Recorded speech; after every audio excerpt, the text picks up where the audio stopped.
Good evening, and welcome. I'm your host Ben, and tonight we're stepping quietly into the soft shadows of the 1800s. Not into battles or drawing rooms or carriages, but into something simpler, something warmer, the end of the day. We'll be wandering through quiet hallways where slippers scuff across old wooden floors and candles flicker gently against the wallpaper. You might hear the creak of a stair, the hush of bedtime stories, the rustle of bedclothes being turned down. This isn't the history of kings or war, just the quiet, familiar rituals of getting ready for bed in Victorian England. So settle in, breathe deeply, and let your thoughts drift back just for a little while to a slower kind of evening. It is a cool evening in Victorian England. Outside, the sun has set and dusk fades to darkness. In your small cottage, work for the day is finally done. You push the door closed against a gentle night breeze and draw the simple bolt, securing your humble home against the chill and any stray noises of the night. With daylight gone, it's time to prepare for bed. As was typical, you won't be staying up long after sunset, especially since candles and lamp oil are precious. In the dimness, you move calmly and slowly. You tidy away the tools and tokens of the day's labor, perhaps folding a threadbare apron or setting aside a farmer's spade by the door. The cottage's single main room is shadowy, so you strike a match and light a candle. The flame catches with a small floosh, and a warm glow flickers out, pushing back the darkness just a little. By this amber light you can see the simple furnishings, the sturdy wooden table, the hearth with faintly glowing coals, and in one corner, the bed where you and your family sleep. In poor households like yours, the fireplace and a single tallow candle might be the only evening illumination. Many families could not afford to burn expensive candles for long, and often made do with the hearth's glow. You cradle the candle flame with your hand as you walk, protecting it from drafts. Its light dances on the whitewashed walls and low timber ceiling, and your footsteps on the creaking floorboards seem loud in the quiet room. Evening has brought a hush, and you move through your gentle routine in peace. You make sure the fire in the hearth is safely tended. A few embers still glow a dull red among the ashes. With an iron poker, you bank the fire, shuffling the coals together and damping them so they will smolder safely through the night. A little warmth will linger, and come morning you might coax these same coals back to life for the day's cooking. A last pop from the fire sends a tiny shower of orange sparks up the chimney, and then the hearth settles into a low, reassuring glow. This faint light, along with your candle, is all the illumination you have. In many such cottages, a burning hearth was indeed the main source of light after dark. If a book or Bible was to be read at all, one had to sit close to the fire and hope its light might reach the page. You smile at the thought that in homes like yours, the day's labor ended early and the nights were long, an inexpensive way to save candles and rest the weary body. In the soft dimness, you guide your children through their simple bedtime tasks. They are yawning, little eyes heavy with sleep. One by one, you help them wash up for the night. From a ceramic pitcher, you pour cool water into a wide basin. The water gleams in the candlelight. You dip a clean rag into it and gently wipe each child's face, cleaning away the dust and sweat of the day. They shiver and giggle at the touch of the cold water. Often a quick sponge bath like this is all anyone in your household gets on a daily basis. A full bath is a rare, labor-intensive treat. But even if people didn't bathe completely each day, most Victorians did wash the exposed parts of their body either in the morning or at night. You make sure to wash hands and faces at least, and perhaps behind the ears and neck, rubbing with the damp cloth. A little leftover soap may be used if you have it, but soap is costly, so you use it sparingly. The scent of lye soap mingles with the cool night air. Your children's cheeks glow rosy after being scrubbed, and you gently dry them with a linen towel. This nightly wash is a small but important ritual, refreshing and necessary, wiping away the grime of hard work so that you all feel a bit more comfortable before bed. Next comes changing into night clothes. By the mellow candlelight, you and the children peel off the garments of the day. You remove the heavy woolen dress or work clothes you wore, and hang them on a peg or the back of a chair to air out overnight. The room is chilly, so you don't stay undressed for long. From a hook or a chest, you fetch the family's nightwear. For you, that's a simple long nightgown made of faded cotton. It's clean and loose, falling all the way to your ankles. You slip it over your head and feel the soft, worn fabric drape over your limbs. The children each have a long nightshirt as well, hand-sewn and perhaps handed down from older siblings. They pull them on, tiny arms emerging from floppy sleeves. In Victorian times, nightgowns and nightshirts were standard sleepwear for both young and old, designed to be modest and to keep the sleeper warm in these often drafty bedrooms. You tie the strings at the collar of your gown, snug but not tight. Everyone's feet remain bare on the cold floor for now, but soon they'll be tucked under blankets. Before the final tuck-in, you tend to one more cozy task: warming the bed. The autumn night is cold. You can see your breath as a faint mist when you exhale. The bed's linens feel damp and icy to the touch, so you'll not put the children into a cold bed if you can help it. Lacking any fancy devices, you do what country folk have done for centuries: heat a brick in the fireplace. Using an old rag, you carefully pick up the brick that you set near the fire earlier. It's now quite hot to the touch, radiating heat. You wrap it securely in a thick cloth, making a neat bundle that can be handled. This simple heated brick will act as a warm ingot to chase away the chill between the sheets. In more well-to-do homes, people might have brass warming pans filled with smoldering coals to perform the same task. But your little method with the brick works just fine. The children watch, intrigued by the ritual. Carrying the wrapped brick, you pull back the bed covers and quickly slip it under, right down by where your feet will go. It slides between the cold sheets, and almost immediately you can feel gentle warmth start to spread. A sigh of relief escapes your lips, knowing the bed will be cozy. Bed warming was considered indispensable in these times, a nightly comfort in households that could manage it. The wrapped brick won't stay hot all night, but it will take the worst of the chill away at the beginning. The linens will be toasty when you all climb in. Now the little ones clamber into the family bed. In your modest home, there is no separate nursery, no extra bedrooms at all. Just this one bed will sleep all of you, as is common for a poor family. You help the youngest up onto the high mattress. The bed is a simple frame that creaks under the shifting weight. The mattress is homemade, a cloth ticking stuffed with straw and maybe a bit of wool. It rustles as everyone settles in. The older children slip under the covers on either side, giggling as they feel the hot brick at their feet. They wiggle their toes near it to get warm. Entire families often shared a single bed in such humble circumstances, and nobody found it odd. A communal bed was a place of warmth and even a bit of family bonding in an otherwise hard life. You nestle in as well, right in the middle with children tucked close. The bed is crowded but comforting. Small bodies wiggle and spoon against you. A shared quilt, patched and heavy, is drawn up over all of you. You give it a little shake and spread, ensuring it covers everyone's shoulders. Beneath there are a few layers, perhaps an old blanket and a sheet. These layers trap the warmth quickly, and you can already feel the difference. The earlier chill has given way to a growing coziness. With everyone under the covers, you distribute the final piece of nightwear, knit nightcaps for each head. You reach over to the bedside chair where a few soft caps were laid out. You fit one onto each drowsy child, pulling it down to cover their ears. The caps are not fancy, just plain wool in a stocking shape, with a bit of a tassel on the end for the older boy who likes the little flourish.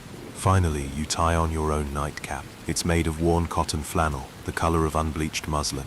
You wrap it around your hair and snug it under your chin. Instantly you feel the added warmth around your head. In this era, nearly everyone, especially women and children, wore nightcaps to bed to keep the heat from escaping their heads in cold bedrooms. The sight of your family all in their caps might be amusing to modern eyes, but in the 1800s it is perfectly ordinary. Your youngest giggles sleepily at her brother, who playfully lets the long end of his cap flop over her face. You shush them gently and tuck the cap back in place. The nightcaps aren't just for warmth. By covering the hair, they also prevent it from getting too tangled overnight, a small bonus for easier combing in the morning. All of you now resemble little elves in a cozy nest. Only rosy faces and bright eyes peek out from beneath the caps and above the quilt. Now comes the quiet time, when you all wind down together. You sit up against the headboard for a moment, children curled at your sides, and reach for a small, well-worn book on the bedside table. It might be a family Bible or a simple storybook, one of the few books in the house. By the unsteady golden light of the candle, you read a few lines aloud in a soft, lilting voice. The children listen, eyelids heavy, as you recount a gentle tale, or perhaps a favorite psalm. Bedtime stories and bedtime prayers are an integral part of Victorian nightly rituals, especially for children. Though you are of the working class, you still carry on this tradition of a short prayer and story each night. It calms the little ones and sets a reverent, peaceful tone before sleep. After the story, You close the book and set it aside. Together, in a low voice, you and the children say a simple prayer. "Now I lay me down to sleep," the older ones murmur, repeating the familiar words. You guide the younger through a brief blessing, thanking God for the day's safekeeping and asking for peaceful rest. In this era, such prayers are nearly universal at children's bedsides, reinforcing both religious faith and the comfort of routine. When the final Amen is whispered, you make the sign of the cross on each little forehead with your thumb, a gentle goodnight kiss following for each child.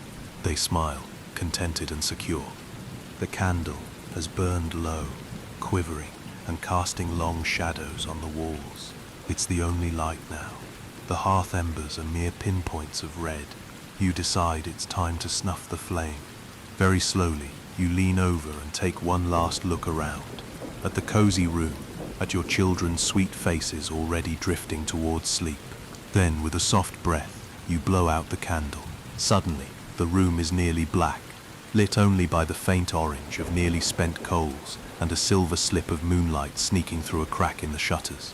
For a moment, the children stir in the darkness at the change, but you soothe them with a whisper. "Hush, I'm here." In this shared bed, they can sense your presence, and they settle again, wiggling closer. You lie back onto the pillow, a modest pillow filled with down feathers, gone a bit flat with age but still soft.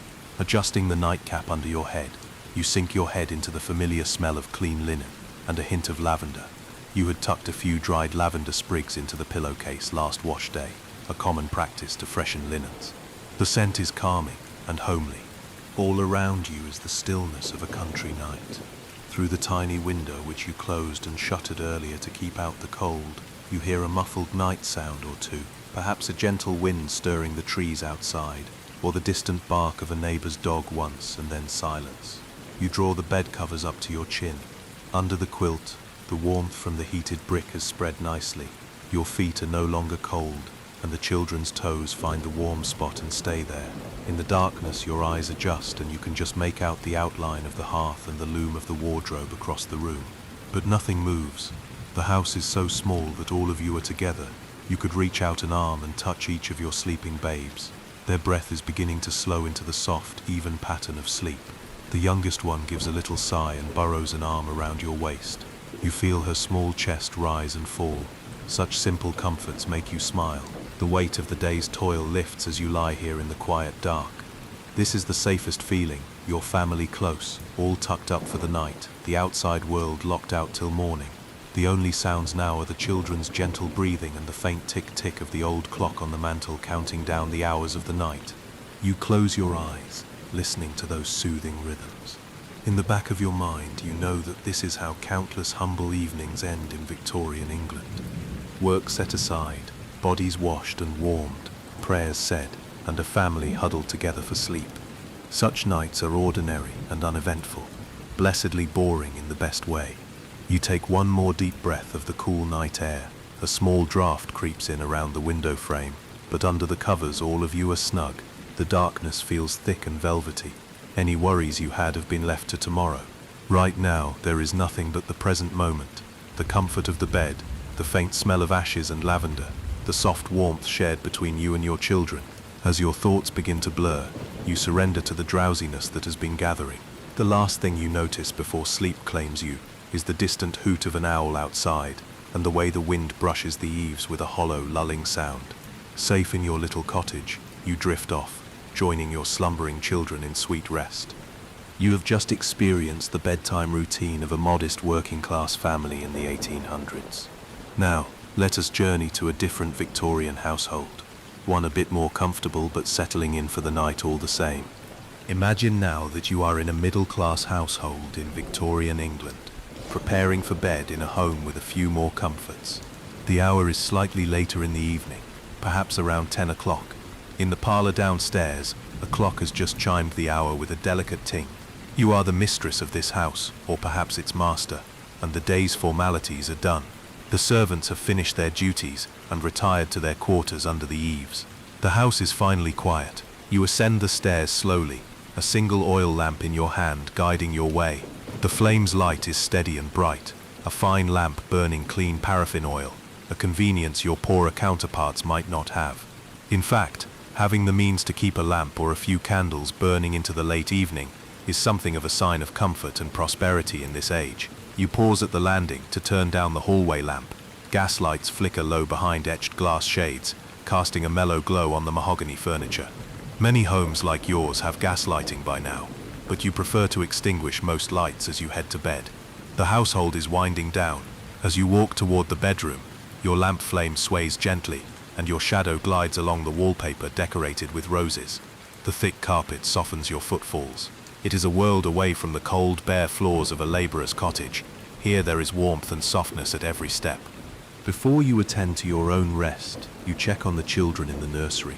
Pushing open a white painted door, you peek into a cozy, smaller room. A low fire in the nursery fireplace casts a dim orange glow that dances across the walls, where painted toy soldiers march in a mural.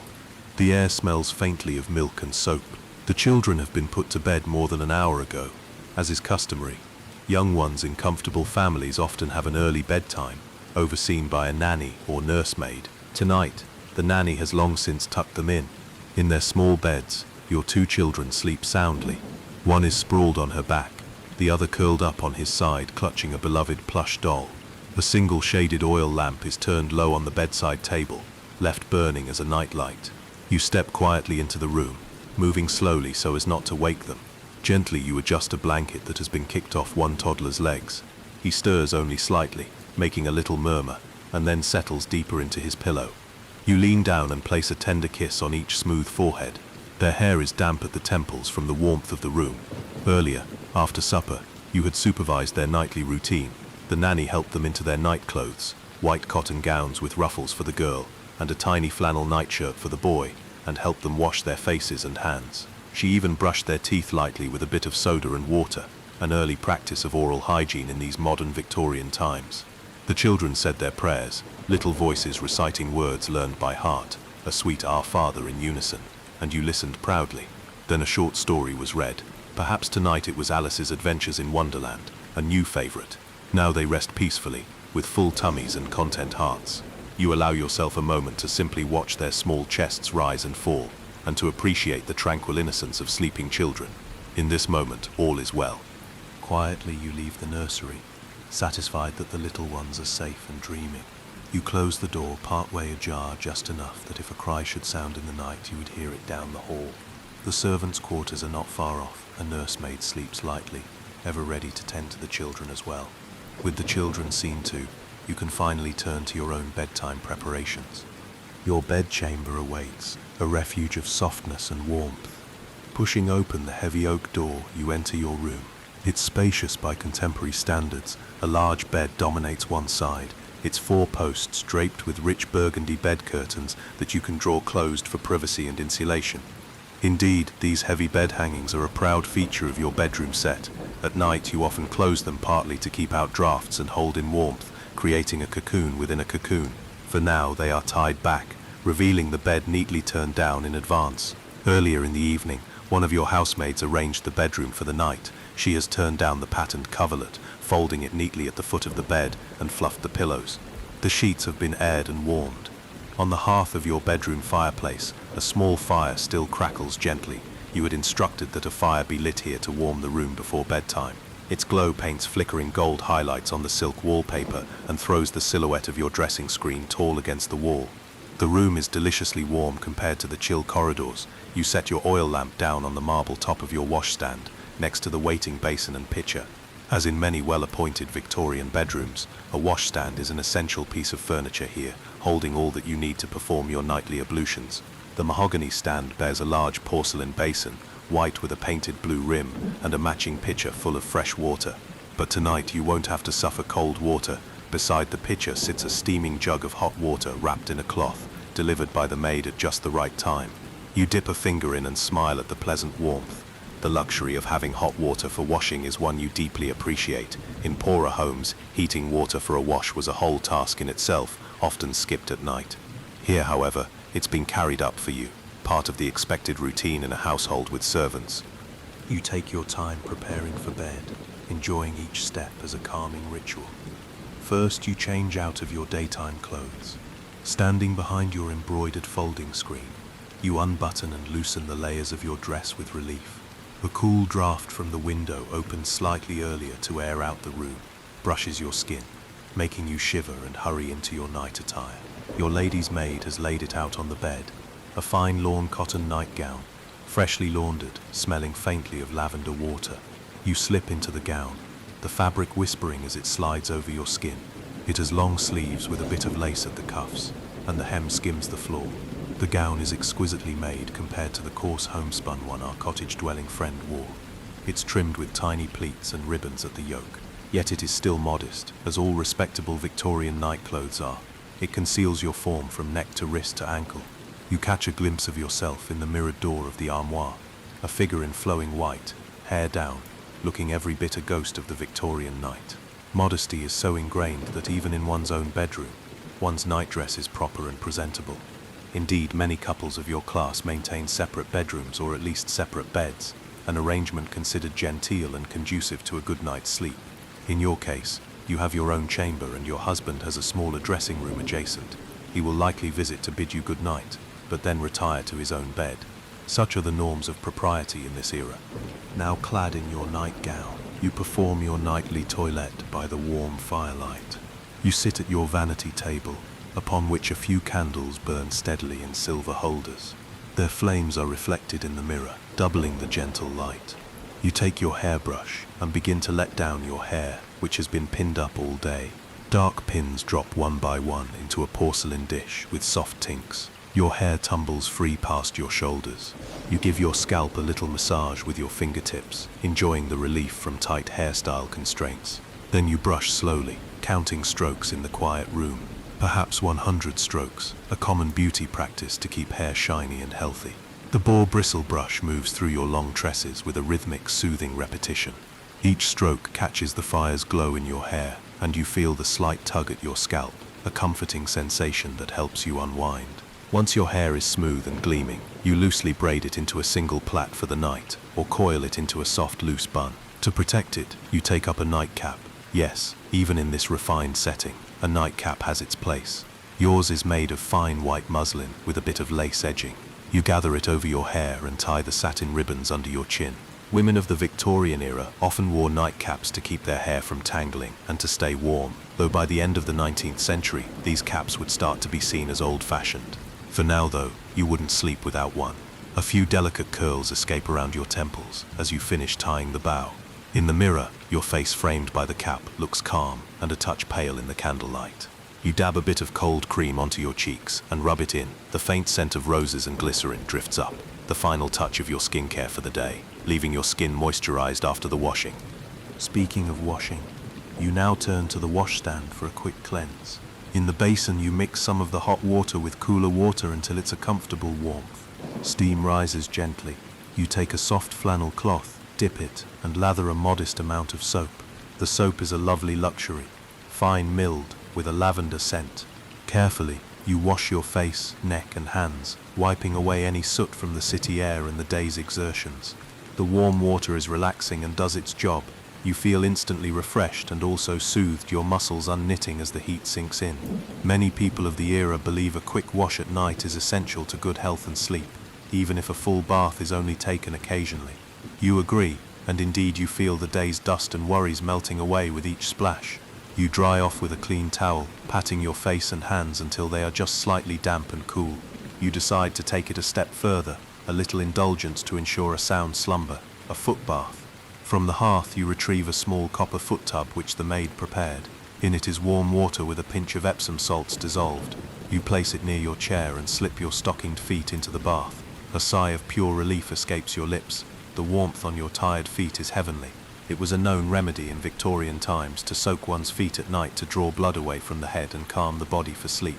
As you wiggle your toes in the soothing water, you can well believe the wisdom of this practice. You feel drowsiness creeping in more strongly. After a few minutes you lift your feet out, dry them thoroughly, and rub in a dab of lotion, perhaps glycerin mixed with a drop of flower oil to keep the skin from chapping. Now you are truly ready to crawl into bed. The room is fully prepared for slumber. The fire has burnt low, the candles at your vanity have been snuffed except one by the bed, and a profound quiet has settled. Outside your curtained windows, the larger world is silent too. You might faintly discern the clip-clop of a late hansom cab on the street far below, or the distant call of a watchman making his rounds, but these sounds are muffled by thick drapes and solid walls. Unlike the flimsy cottage, this house feels insulated and still. You walk over to the grand bed and feel the mattress with your hand. It's already been warmed nicely.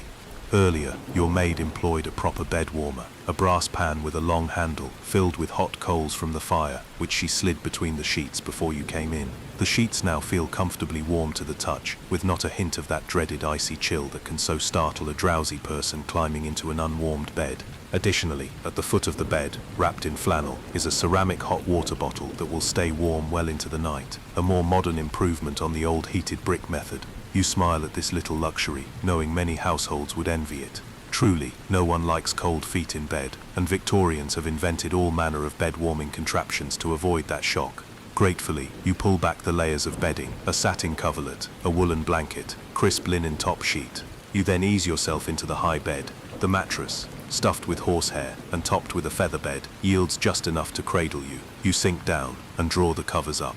The warmth envelops you immediately, pure bliss. All the small details, from the fire to the warmed sheets, come together to create a cocoon of coziness that gently hugs your tired body.